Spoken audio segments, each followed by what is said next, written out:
Tai jeigu kalbant, kokie yra pliusai Barcelonai, kad aš Barcelonai taksi nenaudoju. Aš visur einu pėsti ir mėgaujuosi vaizdais, miesto, žmonėm ir visą aplinką. Le Ramblai esančiose restoranuose, va čia kaip žmonės sėdi, valgo. Gink Dieve, niekada nevalgykit. Čia yra didžiausi turistų spąstai, kokie tik gali būti.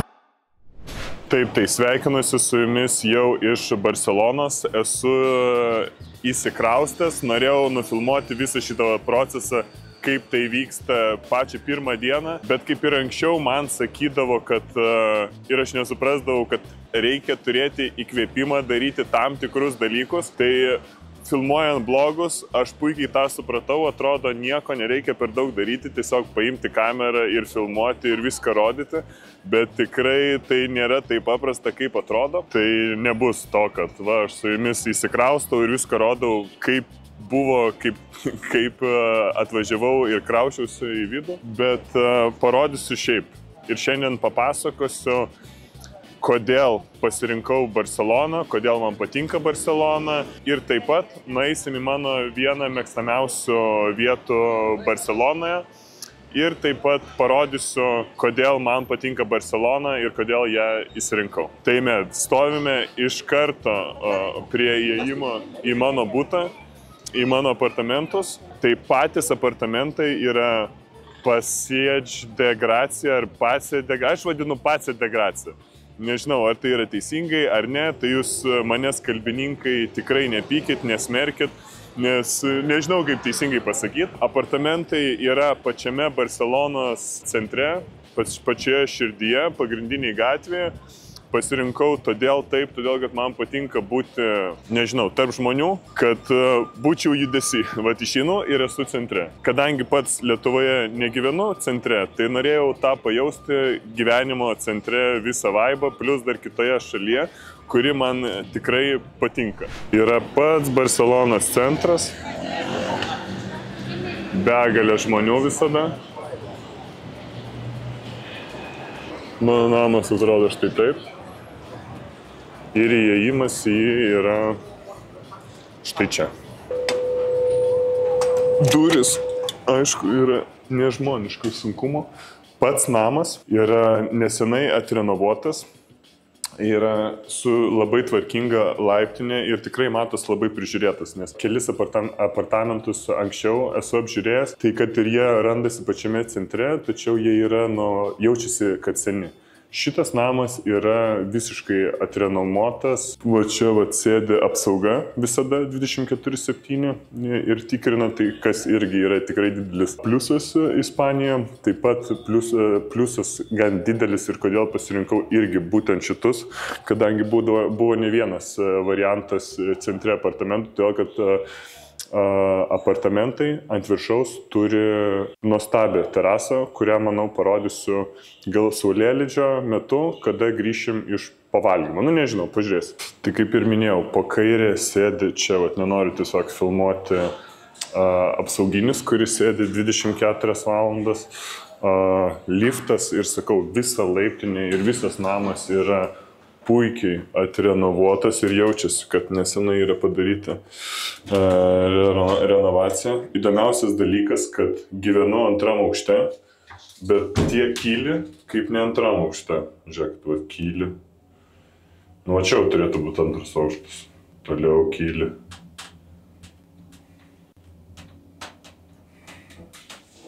Antras aukštas. Cink, cink, cink. Einam toliau. Taip. Užeinam į jaukius apartamentus. Butas nėra didelis, bet tikrai jaukus ir tikrai gyventi galima. Užėjus iš karto virtuvę su salionu. Čia avalynė. Šaldytuvą reikia atnaujinti, bet pagrinde vanduo. Frontinis graikiškas jogurtas. Citrinos, šilauogės, tas. Reikia atsinaujinti, nes sakau, kurį laiką gyvenau ir nenuėjau į parduotuvę, bet manau padarysim irgi įrašą iš to, kaip einam apsipirkti ir gal net palyginam kainas. Ne gal, bet palyginsim kainas, nes esu padaręs iš Vokietijos, iš Vokietijos. Austrijai gaila, Ženevai nepadarėm, bet Vokietijai padariau ir pagal tai mes galėsim pagal tą krepšelį lyginti kiekvienoje šalyje, kiek tie produktai kainuoja. Ir paskui bus įdomu gal pasižiūrėti, kurioje šalyje tas krepšelis yra pigiausias. Tai va. Šiaip viskas buvo su baldais, su pilnu įrengimu.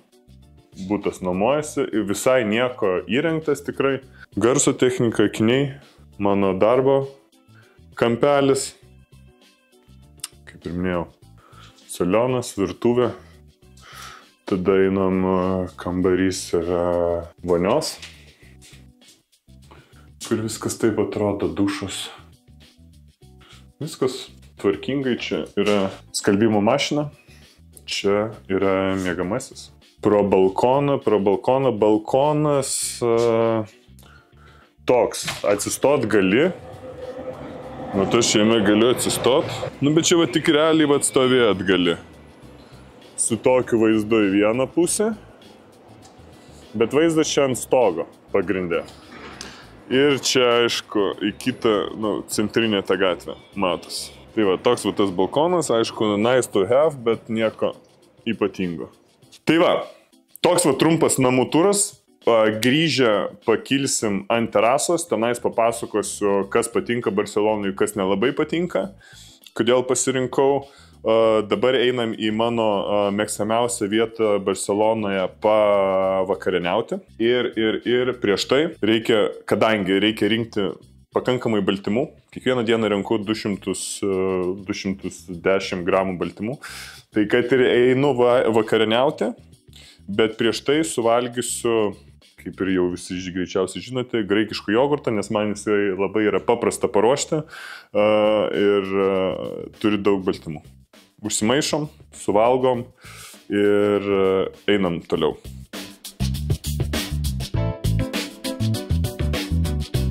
Kem 5 gramų. Suvalgiu, ramu. Nuplautas. Kad nesakytumėt, kad valgau neplautas.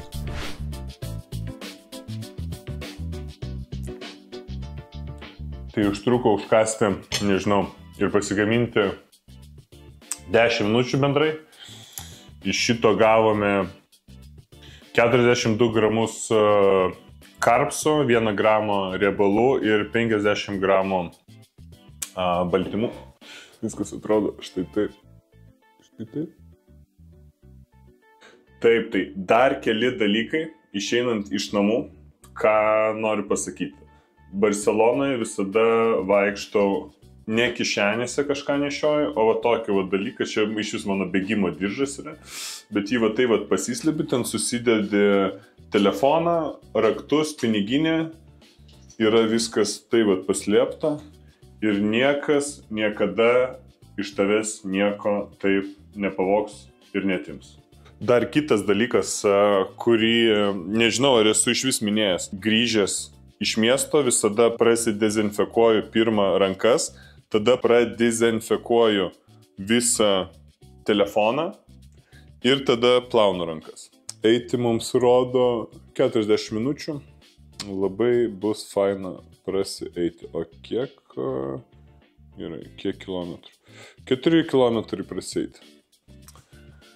Taip, tai mano outfitas yra super paprastas, paprasta maikė, paprasti šortai ir flip-flopai.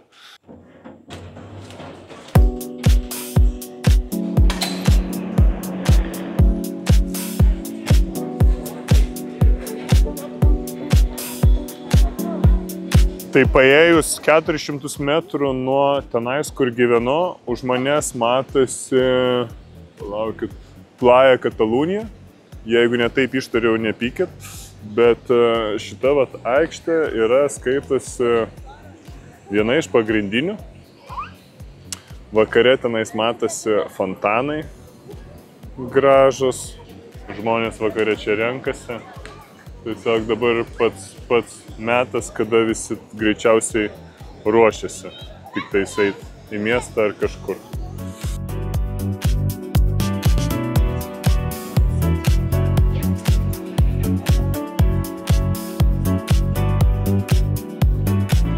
Žinot, Barcelona žavi tuo, kad čia yra tiek visokių įvairių žmonių, ant tiek skirtingų, toks miksas, kad eini, vaikštai, įsižiūri, grožiesi miesto architektūrą, kuri irgi man yra greičiausiai gal net viena gražiausių pasaulyje.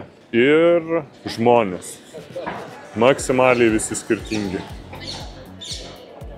Kadangi jau einame pro šalį, tai galim užeiti ir į įžymųjį St. Joseph turgelį.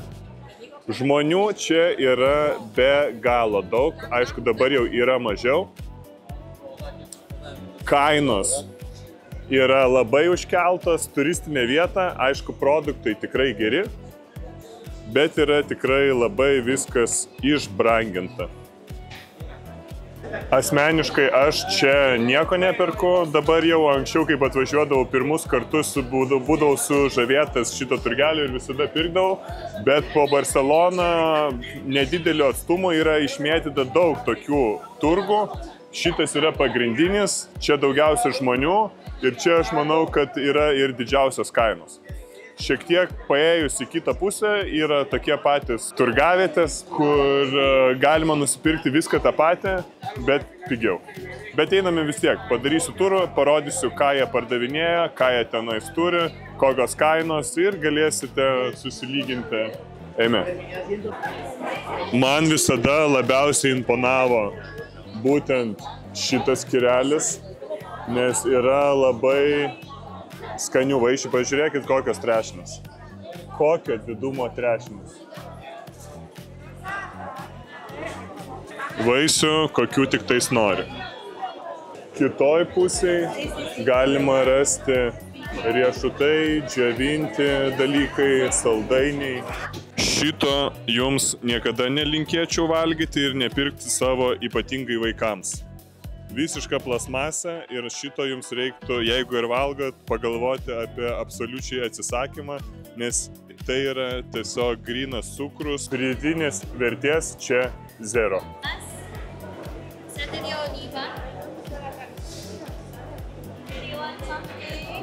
Kitas dalykas, pavyzdžiui, kai guli riešutai, taip, ir vaikšto tiek žmonių. Man atrodo, asmeniškai aš galiu, aišku, klysti, būti neteisus, man atrodo, kad uždulkėję ir apsinešę tie visi yra produktai.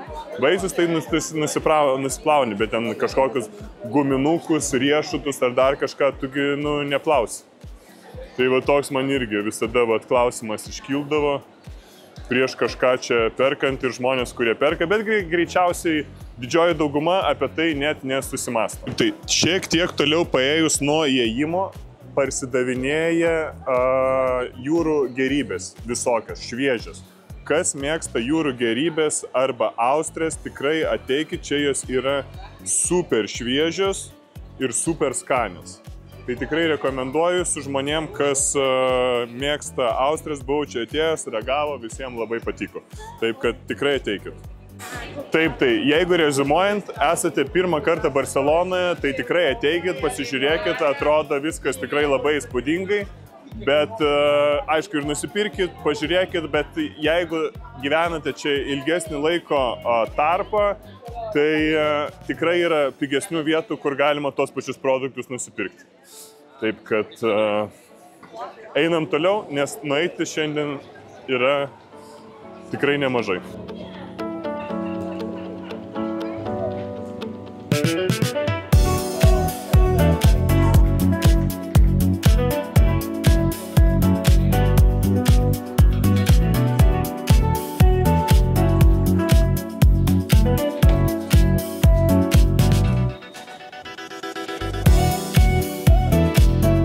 Kitas irgi labai svarbus momentas Le Rambloj esančiose restoranuose, va čia kaip žmonės sėdi, valgo. Gink dieve, niekada nevalgykit. Čia yra didžiausių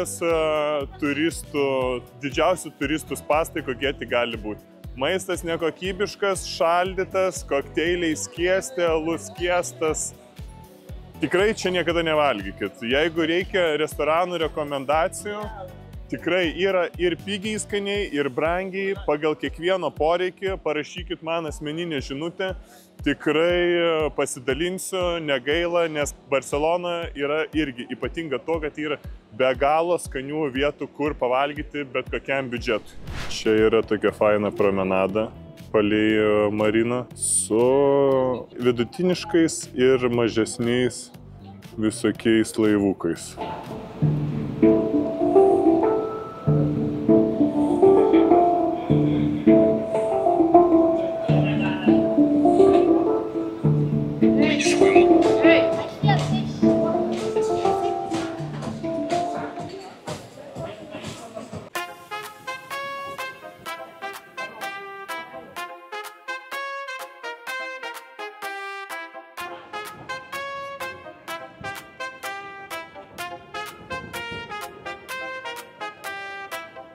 Na ir priėjom paplūdimį. Paplūdimyje kas dainuoja, kas dar maudosi, kas bėgioja, nes pakrantė yra labai graži. Aš irgi čia kiekvieną rytą bėgioju arba ateinu prasieiti. Pakeliui chebrytė workoutina. Va toks vat vaibelis pliaže.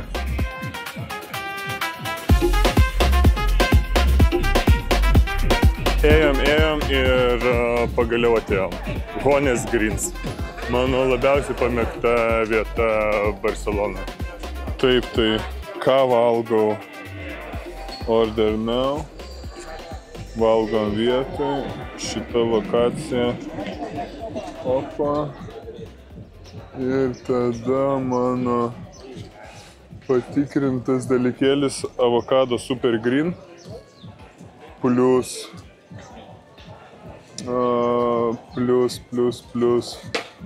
halumi ir plus falafeliai small. Brokolių dėja nėra. Ir mes in total gaunam 20 €. Labai fainas dalykas, tu perki, palauk, toj parodysiu, stiklinę ir gali gerti, ką nori. Aš visada renkuosi sparkling water. Sėdau su numeriuku, su tokiu vaizdu, jeigu matote, laukiu savo vakarienės. Nu, ką tu papasakosi? Thank you. Taip, tai kodėl man patinka Jones Greens? Visų pirma, todėl, kad esu didelis labai salotų mėgėjas. Visų antra, kad čia galima susidėti savo salotų dubenį kokį nori. Tai gali būti halumi, tai gali būti falafelis, tai gali būti lašiša, tai gali būti jautiena, tai gali būti vištiena. Ir dar tenais yra keletą opcijų. Gali dasidėti daržovių kokių noriu, salotų kokių noriu, ryžių, kinoa. Nu, labai didelis pasirinkimas, kas man labai patinka. Kitas dalykas, jaučiasi šviežumas visų produktų. Tu atvalgai ir jaučiasi, kad maistas tikrai šviežias, geras, gyvas. Kitas dalykas, maistas nėra labai brangus. Tarkim, už tokį visą pilną dubenį salotų su halumiu didelė porcija, avokadais, falafeliu, tu sumoki 20 €.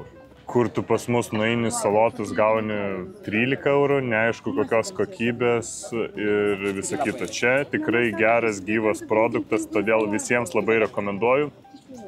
Jones Greens, Ispanija, žinau, kad Barcelona yra ir Madride, greičiausiai nenorisi meluoti, bet tikrai ateikit, paragaukit ir paskui parašykite man, ar patiko. O dabar reikia jau pradėti valgyti.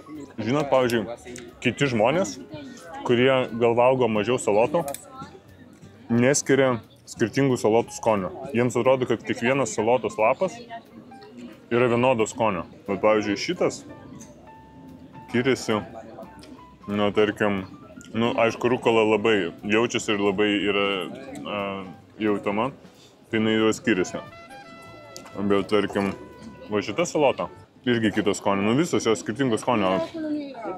Būna žmonių, kurie sako, man salotos visos vienodos skonio. Tai tikrai taip nėra. Ir kaip jaučiasi, esi pripratęs prie salotų ir jų daug valgai, tai tikrai galima pasakyti didelį skirtumą, kur kokios yra. Taip, kad skanaus man. Oi, tai labai skaniai pavakarieniavau. Galiu pasakyti, kad tikrai, kas lankysitės Barcelonai, būtinai ateikite.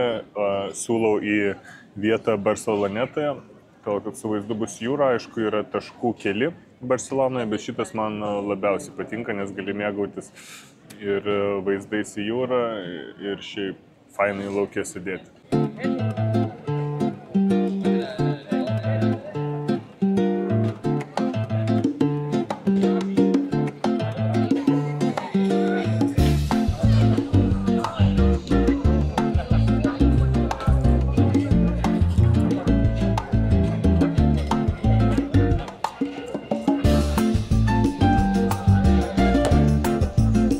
Jeigu netyčia šitos jachtos savininkas žiūri mano vlogus, būčiau labai dėkingas, jeigu pakviestumėt į vilos turą.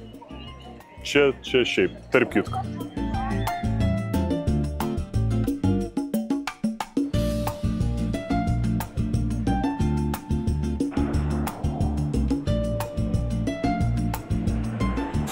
Ok, tai jeigu kalbant apie kokie yra pliusai Barcelonos, man kaip vaikščiojimo labai dideliam mėgėjui, kad aš Barcelonai taksi nenaudoju. Aš visur einu pėsti ir mėgaujuosi vaizdais, miesto, žmonėm ir viskuo, visa aplinka. Todėl man yra be galo didelis pliusas, kad aš galiu daug vaikščioti Barceloną.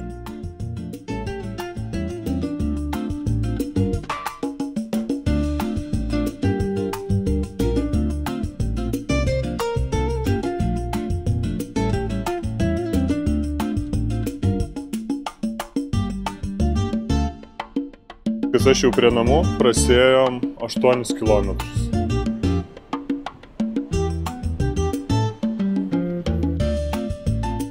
Kylam į 5. aukštą. Taip, tai dabar galime pakalbėti ir noriu papasakoti, kodėl man patinka Barcelona. Tai vienas iš didelių labai pliusų yra tai, kad miestas asmeniškai man yra be galo gražus. Kai vaikštau, tai tiesiog išėjęs į terasą, grožiuosi visa miesto architektūra, tikrai man žiūriu ir širdis džiaugiasi. Net nežinau, kaip tai nupasakot, bet jaučiuosi vidinė emocinė būsena yra tikrai labai gera būnant Barcelonai. Kitas dalykas, kaip jau ir minėjau prieš tai, labai patinka vaikščioti ir yra didelis labai pliusas, kad galiu visur vaikščioti pėsti, nenaudoju jokio transporto, visur einu, visur grožiuosi architektūrą, žmonėm ir bendrai visą aplinką. Tai va, du šitie dideli pliusai, plus oras. Klimatas tikrai labai geras, jau esu čia kurį laiką. Šilta, gera, karšta, norėtųsi, kad palytų, bet nebūtina. Klimatas tikrai yra irgi labai didelis pliusas, kadangi šiais metais Lietuvoje vasara, lengvai tariant, kol kas nelepina, pažiūrėsim, kaip bus toliau, bet Barcelonoje manau, kad su oru irgi niekada nebus jokių problemų. Trečias dalykas, gal net ketvirtas jau, kad yra jūra, šalia jūro, kad tu 15-20 minučių pėstute nuėjai iki jūros, matai jūrą, šiaip iš terasos matai jūrą ir tas šalia jūros buvimas labai daug duoda. Tikrai, asmeniškai man. Visi žmonės atsipūtę, paprasti, nėra jokio show-offo, nežinau, kaip lietuviškai, nežinau, vienas prieš kitą kažkokio didžiavimosi, rodymosi. Visi paprasti, labai žemiški žmonės, šilti, malonūs, bent jau tie, kurie man papuolė. Tai už visus negaliu sakyti, kalbu asmeniškai apie savo patirtį. Jeigu kalbame apie minusus, tai pirmas minusas, aišku, yra saugumas, tačiau jeigu, kaip ir minėjau, į save neatkreipsi dėmesio, kiek jau kelinti metai čia važiuoju, vaikštau ir vakarais, ir dienom yra, aišku, rajonai, kur neinu, bet jeigu vaikštai centre, į save neatkreipi dėmesio, tikrai prie tavęs niekas neprisikabins. Aišku, visada būna visokių išimčių, bet didelis procentas, kad tikrai to nebus. Antras minusas, kas man irgi tikrai krenta į akį, kad miestas nėra labai švarus. Daug yra šiukšlių, daug yra benamių. Nu, va toks jaučiasi ispaniškas vaibas, kad viskas taip nesuper švaru, kaip pavyzdžiui galiu asmeniškai sulygintas pats mūsų Vilnius miestas Lietuva. Irgi švaru, gražu, nėra šiukšlių, viskas sutvarkyta ir eini, nesmėtų tau nei šiukšlės, nei bonkas, nei plasmasė, nei dar kažką. O čia pas žmonės tokia kultūra, jie plėžia. Pavalgo, pageria, ten ir palieka. Tai tas man nelabai patinka, bet visi tie pliusai man atsveria šitos du, bent jau mano akimis, šitos du neigiamus dalykus. Plius dar vienas labai svarbus dalykas, prie pliusų prirašau, vaisiai. Yra begalės skanių vaisių, kurie yra ženkliai pigesni negu Lietuvoje. Lietuvoje, aišku, atvažiuoja iki mūsų tikrai irgi nemažai gerų vaisių, yra kelios įmonės, kurios tuo užsiema, bet kainos nepalygins. Tai va. Man atrodo, viską pasakiau. Jeigu dar nepasakiau, pasakysiu per ateinančius kitus epizodus. O taip, tai, kaip visada, prenumeruokit kanalą, padėkite augti, nepamirškite paspausti patinka. Ir žinoma, parašykite, ką norėtumėte matyti daugiau, ko norėtumėte matyti mažiau, kadangi man jūsų nuomonė tikrai svarbi ir be jūsų tobulėti nebus lengva. Taip kad iki.